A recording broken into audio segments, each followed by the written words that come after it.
জুম্মা মুবারক। সবাই কেমন আছেন? আজকে অনেক দিন পরে বিরিয়ানি রান্না করলাম। এই যে মটরশুঁটি দিয়ে মুরগির মাংস দিয়ে বিরিয়ানি রান্না করলাম। তো রান্নাটা অনেক ভালো হয়েছে। আজকে বিরিয়ানিটা খুব সুন্দর হয়েছে, খুব ভালো একটা স্মেল আসতেছে। তো রান্না প্রায় শেষ পর্যায়ে, এখন আপনাদের সাথে ভিডিওটা শেয়ার করলাম। তো এই যে আজকে অনেকখানি বিরিয়ানি রান্না করছে। এই যে শীতের দিনে পোলাও, বিরিয়ানি, মুরগির রোস্ট এগুলোই একটু বেশি ভালো লাগে। তাই এই জন্য আজকে রান্না করলাম, একটু বেশি করেই রান্না করছি যাতে একটু 2-3 বার খাওয়া যায়। আমি আবার বিরিয়ানিটা অনেক পছন্দ করি।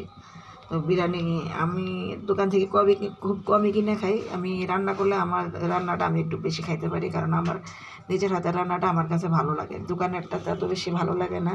তাই আজকে অনেক দিন পরে বিরিয়ানি রান্না করলাম। এই যে বিরিয়ানিটা মাশাআল্লাহ কালারটাও সুন্দর আসছে আর বিরিয়ানিটাও সুন্দর হয়েছে। তো এই পর্যন্তই বন্ধুরা, সবাই ভালো থাকেন, সুস্থ থাকেন, আল্লাহ হাফেজ।